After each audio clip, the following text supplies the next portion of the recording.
ಈಗ March ತಿಂಗಳಲ್ಲೇನು budget ಪ್ರಾರಂಭ ಆಗಿದೆ. ಆ ಬಜೆಟಿನ ಸಂದರ್ಭದಲ್ಲಿ ರಾಜ್ಯ ಸರ್ಕಾರ ಇವತ್ತು ರೈತ ಕಾರ್ಮಿಕರ ಸಮಸ್ಯೆಗಳನ್ನು ಒಂದು ಬಗೆಹರಿಸುವ ನಿಟ್ಟಿನಲ್ಲಿ ಇವತ್ತು ಅಲ್ಲಿ ಚರ್ಚೆಗಳು ನಡೀಬೇಕು ಮತ್ತು ಅವರ ಸಮಸ್ಯೆಗಳಿಗೆ ಪರಿಹಾರವನ್ನು ನೀಡಬೇಕು ಅಂತೇಳಿ ಈ ಸಂದರ್ಭದಲ್ಲಿ ನಾನು ಹೇಳಬಯಸ್ತೇನೆ. ಯಾಕಪ್ಪ ಅಂತಂದರೆ ಹಿಂದಿನ BJP ಸರ್ಕಾರ ಇವತ್ತು APMC ಕಾಯ್ದೆಯನ್ನು ತಂದಿತ್ತು ಮತ್ತು ಕಾರ್ಮಿಕ ವಿರೋಧಿ ಕಾನೂನುಗಳನ್ನು ತಂದಿತ್ತು. ಅವುಗಳನ್ನು ಇವತ್ತೇನು ಅವರು ತಂದಿದ್ದನ್ನು ಈಗ ಬಂದಂಥ ಕಾಂಗ್ರೆಸ್ ಸರ್ಕಾರ ಅದನ್ನು ವಾಪಸ್ ಪಡೆದು ಅದನ್ನು ಹಳೆಯ ಕಾನೂನುಗಳನ್ನು ಮುಂದುವರಿಸಬೇಕಾಗಿತ್ತು. ಆದರೆ ಅದನ್ನು ಮಾಡದೆ ಇವರು ಇವ್ರಿಗೆ ಏನು ಫರ್ಕ್ ಇಲ್ಲಪ್ಪ ಅನ್ನೋ ರೀತಿಯಲ್ಲಿ ಇವತ್ತು ಅವನ್ನೇ ಇವತ್ತು ಮುಂದುವರಿಸಾಗ್ತಾ ಇದ್ದಾರೆ. ಇದು ಸರಿಯಾದ ಕ್ರಮ ಅಲ್ಲ. ಅದಕ್ಕಾಗಿ ದಯವಿಟ್ಟು ಈ ಕಾರ್ಮಿಕ ಕಾನೂನುಗಳನ್ನೇನು ಸಂಹಿತೆಗಳನ್ನು ತಂದಿದ್ದಾರೆ 4 ಸಂಹಿತೆಗಳು ಅವನ್ನ ತೆಗೆದುಹಾಕಬೇಕು. ಅದು ಅಲ್ಲದೆ ಏನು APMC ಕಾನೂನು ಇದೆ ಅದನ್ನು ಕೂಡ ಮೊದಲಿದ್ದಂಥ ಕಾನೂನನ್ನು ಮುಂದುವರಿಸಬೇಕು ಮತ್ತು ರೈತರಿಗೆ ಬೆಂಬಲ ಬೆಲೆಯನ್ನು ಕೊಡಬೇಕು ಮತ್ತು ಕಾರ್ಮಿಕರಿಗೆ ಇವತ್ತು ಏನು ಹೊರಗುತ್ತಿಗೆ ಅಂತೇಳಿ ಕನಿಷ್ಠ ಒಂದು ಅವರ ಜೀವನ ನಡೆಯದಂಥ ವೇತನವನ್ನು ಇವತ್ತು ನೀಡ್ತಾ ಇದ್ದಾರೆ. ಅದಕ್ಕಾಗಿ ಅವರಿಗೆ ಸಮಾನ ಕೆಲಸಕ್ಕೆ ಸಮಾನ ವೇತನವನ್ನು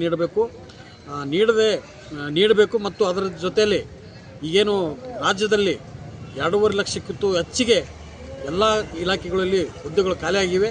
ಅವುಗಳನ್ನು ಕಾಯಮಾಗಿ ಭರ್ತಿ ಮಾಡಬೇಕು. ಹೊರಗುತ್ತಿಗೆಯನ್ನು ರದ್ದುಗೊಳಿಸಬೇಕು ಅಂತೇಳಿ ಈ ಸಂದರ್ಭದಲ್ಲಿ ಹೇಳಬಯಸ್ತೇನೆ. ನನ್ನ ಹೆಸರು ಲಕ್ಷ್ಮಣ ಹಂದ್ರಾಳ್, CIT ಪ್ರಧಾನ ಕಾರ್ಯದರ್ಶಿ. ಮುಖ್ಯಮಂತ್ರಿಗಳ 16ನೇ ಈ ಬಜೆಟನ್ನು ಏನು ಮಂಡಿಸ್ತಾ ಇದ್ದಾರೆ. ಈ ಬಜೆಟ್ನಲ್ಲಿ ವಿಜಯಪುರ ಜಿಲ್ಲೆಯ ಅತಿ ಹಿಂದುಳಿದ ಬರಗಾಲ ಪೀಡಿತ ಪ್ರದೇಶವೆಂದೇ ಪ್ರಖ್ಯಾತಿ ಹೊಂದಿರುವಂಥ ಈ ನಮ್ಮ ಜಿಲ್ಲೆಗೆ ಇಂಡಸ್ಟ್ರಿಯಲ್ ಏರಿಯಾಗಳನ್ನು ನಿರ್ಮಾಣ ಮಾಡಬೇಕು. ಇಲ್ಲಿಯ ನಿರುದ್ಯೋಗ ಸಮಸ್ಯೆಯನ್ನು ತೊಡೆದು ಹಾಕಿಸಬೇಕು ಮತ್ತು 4 ಸಂಹಿತೆಗಳನ್ನು ಏನು ಮೊದಲು ಮಾಡಿದ್ದೀರಿ ಅವುಗಳನ್ನು ತೆಗೆದುಹಾಕಬೇಕು. ಹೊರ ಗುತ್ತಿಗೆದಾರರನ್ನು ಕಾಯಂ ಮಾಡಬೇಕು. ಈ ರೀತಿಯಾಗಿರ್ತಕ್ಕಂಥ ಹಲವಾರು ಬಡವರ ಪರವಾಗಿರ್ತಕ್ಕಂಥ ಕೃಷಿ ಕೂಲಿ ಕಾರ್ಮಿಕರ ಪರವಾಗಿರ್ತಕ್ಕಂಥ ಬಜೆಟ್ಗಳನ್ನು ನೀವು ಮಂಜೂರು ಮಾಡಿರಿ. ಮತ್ತು ಇಲ್ಲಿಯವರೆಗೆ ನಾವು ನೋಡಿದಾಗ ಹೆಚ್ಚಿನ ಒಂದು ಶ್ರೀಮಂತಿಕೆ ಮತ್ತು ಔದ್ಯೋಗೀಕರಣಕ್ಕೆ ಸಂಬಂಧಪಟ್ಟಂತೆ ಶ್ರೀಮಂತರಿಗೆ ಸಂಬಂಧಪಟ್ಟಂತೆ ಬಜೆಟ್ಗಳನ್ನು ನೀವು ಜಾರಿ ಮಾಡಿದ್ದೀರಿ. ಅವುಗಳನ್ನೆಲ್ಲ ಕೈ ಬಿಡಬೇಕು. ಈ ನಾಡಿನ ಈ ದೇಶದ ನಿರುದ್ಯೋಗ ಸಮಸ್ಯೆಯನ್ನು ಮೊದಲು ಹೋಗಲಾಡಿಸಬೇಕು ಅಂತಕ್ಕಂಥದ್ದನ್ನು ನಾನು ಸ್ಪಷ್ಟವಾಗಿ ಹೇಳ್ತಾ ಇದ್ದೀನಿ. ಶ್ರೇಷ್ಠಮಾನ್ಯ H. ಶಿವರಾಮೇಗೌಡರ ಕರ್ನಾಟಕ ರಕ್ಷಣಾ ವೇದಿಕೆಯ ಜಿಲ್ಲಾಧ್ಯಕ್ಷರು. ವಿಜಯಪುರ ಜಿಲ್ಲೆಯಲ್ಲಿ ಈ ಸಲ ಬಜೆಟ್ನಾಗ ನಮ್ಮ ಜಿಲ್ಲೆಯಲ್ಲಿ ಭಾಳ ಹಿಂದುಳಿದ ಜಿಲ್ಲೆ ಐತಿ. ಎಲ್ಲ ನಮ್ಮ ಜಿಲ್ಲಾದಾಗ ಏನಾಗ್ಯದ, ಹಿಂದುಳಿದ ಪ್ರದೇಶವನ್ನು ಘೋಷಣೆ ಮಾಡೋಕ್ಕೆ ಯಾರೂ ತಯಾರಿಲ್ಲ. ಯಾಕಂದ್ರೆ ಹೈದರಾಬಾದ್ ಕರ್ನಾಟಕದಾಗ ಹಿಂದುಳಿದ ಪ್ರದೇಶ ಘೋಷಣೆ ಮಾಡೋಕ್ಕೇಳಿ ಸಾಕಷ್ಟು ಬಾರಿ ಎಲ್ಲ ಹೋರಾಟಗಾರರು ಹೋರಾಟ ಮಾಡ್ಯಾರ. ಆದರೆ ನಮ್ಮ ಜನಪ್ರತಿನಿಧಿಗಳಿಗೆ ಇದಕ್ಕೆ ಅವ್ರಿಗೆ ಕ್ಯಾರಿ ಏನಾಗ್ತಾ ಇರಲ್ಲ. ಯಾಕಂದ್ರೆ ಅವ್ರಿಗೆ ಇಚ್ಛಾಶಕ್ತಿ ಕಮ್ಮಿ ಐತಿ. ಇದನ್ನು ಈ ಜಿಲ್ಲೆಯಿಂದ ಅಭಿವೃದ್ಧಿ ಮಾಡಿದ್ರೆ ನಮಗೇನು ಬರುತ್ತೇಳಿ ಅವರು ಸ್ವಂತ ತಮ್ಮ ಅಭಿವೃದ್ಧಿಗೋಸ್ಕರ ಅವರೆಲ್ಲ ಕಾಲೇಜ್ ಅಂದಾರೆ. ಆದರೆ ಸರ್ಕಾರಿ ಮೆಡಿಕಲ್ ಕಾಲೇಜ, ಇಂಜಿನಿಯರಿಂಗ್ ಕಾಲೇಜ, ಲಾ ಕಾಲೇಜ, ಇವು ಸ್ನಾತಕೋತ್ತರ ಕಾಲೇಜುಗಳಿಗೆ ಯಾರೂ ಧ್ವನಿ ತಾಗ್ತಾ ಇರಲ್ಲ. ಇದ್ರ ಬಗ್ಗೆ ನಾವು ಸಾಕಷ್ಟು ಹೋರಾಟ ಮಾಡಿದೆವು, ಮನವಿ ಕೊಟ್ಟೆವು. ಆದರೆ ಇವತ್ತು ಈ ಸಲ ಆದರೂ ಅವರಿಗೆ ಧ್ವನಿ ಎತ್ತಿ ನಮ್ಮ ಹಿಂದುಳಿದ ಜಿಲ್ಲಾ ಏನದ 771ನೇ G ಕಲಮದಾಗ ಸೇರಿಸ್ಲಾಕ ಒತ್ತಾಯ ಮಾಡಬೇಕು. ಅದಕ್ಕೆ ನಮಗೆ ಹೆಚ್ಚಿನ ಬಜೆಟನ್ನು ಘೋಷಣೆ ಮಾಡಬೇಕು ಅಂತೇಳಿ ನಾವು ಒತ್ತಾಯ ಮಾಡ್ತೇವೆ. ಯಾಕಂದ್ರೆ ಮಿನಿ ವಿಧಾನಸೌಧ ಏನಾಗ್ಯದ ಭಾಳ ದಿವಸದಿಂದ ಅದು ಬೇಡಿಕೆ ಐತೆ ನಮ್ಮ ಜಿಲ್ಲೆಯದ್ದು. ಅದಕ್ಕೆ ಯಾವ ಜನಪ್ರತಿನಿಧಿಗಳು ಕಣ್ಣು ತರ್ತಾ ಇಲ್ಲ. ಅವ್ರಿಗೆ ಕಣ್ಣಿದ್ದು ಕೂಡ ಆಗಿಬಿಟ್ಟಾರೆ. ಅದಕ್ಕೆ ಜನಪ್ರತಿನಿಧಿಗಳಿಗೆ ಕಣ್ಣು ತರಿಸುವಂಥ ಕೆಲಸವನ್ನದ ನಮ್ಮ ಬಿಜಾಪುರ ಜಿಲ್ಲೆ ಜನತೆ ಮಾಡ್ತಾರೆ. ಅದಕ್ಕೆ ದಯವಿಟ್ಟು ಇದನ್ನು ಮಿನಿ ವಿಧಾನಸೌಧ ಮಾಡಿ ಎಲ್ಲ ಒಂದೇ ಸೂರಿನಡಿ ಎಲ್ಲ ಕೆಲಸ ಹಂಗೆ ಮಾಡ್ಬೇಕಂತೇಳಿ ನಾವು ಎಲ್ಲ ಸಚಿವರಿಗೆ ಸರ್ಕಾರಕ್ಕೆ ವಿನಂತಿ ಮಾಡ್ಕೋದು. ಇದು ಬಜೆಟ್ನಾಗ ಜಾಸ್ತಿ ಹಣವನ್ನು ನಮ್ಮ ಬಿಜಾಪುರ ಜಿಲ್ಲೆಗೆ ತಂದು ಕೊಡಬೇಕು. ವಿಮಾನ ನಿಲ್ದಾಣ ಏನಾಗ್ಯದ ಅದನ್ನು ಮಾಡೇ ಇಲ್ಲ. ಎಲ್ಲರೂ ಬರ್ತಾರೆ, ಅದನ್ನ ವಿಸಿಟ್ ಕೊಡ್ತಾರೆ, ಅದರ TADA ತೊಗೊಂಡು ಹೋಗ್ಬಿಡ್ತಾರೆ. ಅದ್ರ ಬಗ್ಗೆ ಏನೂ ಕೇಳಕ್ಕೆ ತಯಾರಿಲ್ಲ. ಬರೀ ಅವ್ರಿಗೆ TADA ಬೇಕು, ಅಷ್ಟೇ ಬೇಕು ಇವ್ರಿಗೆ. ಯಾಕಂದ್ರೆ ಅಲ್ಲಿ ಬಂದು ವಿಸಿಟ್ ಕೊಟ್ರಂದ್ರೆ TA ಬರ್ತದೆ, ಅದ್ರ ರೊಕ್ಕ ಬರ್ತೈತಿ, ಮುಗಿದೋಗ್ತು. ಅದೊಂದು ಸುದ್ದಿ ಹಾಕ್ತಾರೆ, ಹಿಂಗೆ ಬಿಟ್ಟು ಕೊಟ್ಟಿರ್ತಾರೆ. ಹಂಗಾಗಬಾರ್ದು. ಅದಕ್ಕೆ ತಮಗೆ ಇಚ್ಛಾಶಕ್ತಿ ಕೊರತೆ ಇದೆ ಜನಪ್ರತಿನಿಧಿಗಳಿಗೆ. ಯಾಕಂದ್ರೆ ಒಣ ದ್ರಾಕ್ಷಿ ಅವು ಇದೆಲ್ಲ ಹೊರಗಿಂದ ಹೋಗ್ಬೇಕಾಗತ್ತೆ. ಅದಕ್ಕೆಲ್ಲ ರೈತರಿಗೆ ಅನುಕೂಲ ಆಕೈತಿ. ಅದನ್ನು ಮಾಡಿರಿ. ಮಿನಿ ವಿಧಾನಸೌಧ, ವಿಮಾನ ನಿಲ್ದಾಣ, ಆಮೇಲೆ ಮೆಡಿಕಲ್ ಕಾಲೇಜ, ಇಂಜಿನಿಯರಿಂಗ್ ಕಾಲೇಜ, ಲಾ ಕಾಲೇಜ ಮತ್ತು ಎಲ್ಲ ಗುಳೆ ಹೊಂಟದ ಮಹಾರಾಷ್ಟ್ರಕ್ಕೆ ಜನ ಈ ಭಾಗದ ನೀರಾವರಿ ಇನ್ನೂ ಆಗಿಲ್ಲ. ಎಲ್ಲದ ವ್ಯವಸ್ಥೆ ಬಗ್ಗೆ ಹೆಚ್ಚಿನ ಹಣವನ್ನು ಜಿಲ್ಲೆಗೆ ತರಕ ಇವರು ಪ್ರಯತ್ನ ಮಾಡಬೇಕು. ಬರ್ಲಿಕ್ಕಂದ್ರೆ ನಾವೇನಾಗ್ಯದ ಜಿಲ್ಲೆಯ ಜನ ಏನದ ಇವ್ರಿಗೆ ಹಿಡಿಶಾಪ್ ಹಾಕ್ತಾರೆ. ಅದಕ್ಕೆ ಹೆಚ್ಚಿನ ಅನುದಾನ ತರಬೇಕಂತೇಳಿ ನಾವು ಒತ್ತಾಯ ಮಾಡ್ತೀವಿ. ಹೆಸರು ಮಲ್ಲಿಕಾರ್ಜುನ ಭಟ್ಟಿಗೆ ಅಖಿಲ ಭಾರತೀಯ ವಾಲ್ಮೀಕಿ ಸಮಾಜ ಸೇವಾ ಸಂಘದ ರಾಜ್ಯಾಧ್ಯಕ್ಷ.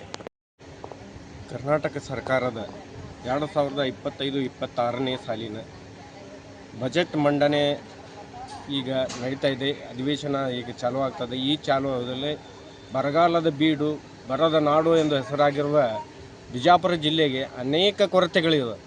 ಸರ್ಕಾರಿ ಮೆಡಿಕಲ್ ಕಾಲೇಜು, ಸರ್ಕಾರಿ ಲಾ ಕಾಲೇಜು ಯಾವುವೂ ಇಲ್ಲ. ಹಾಗೆ ಅನೇಕ ಸಾರ್ವಜನಿಕ ಸಮಸ್ಯೆಗಳಿಂದ ಕೂಡಿದ ಒಂದು ಪ್ರದೇಶ ಆಗಿದೆ ಇದು.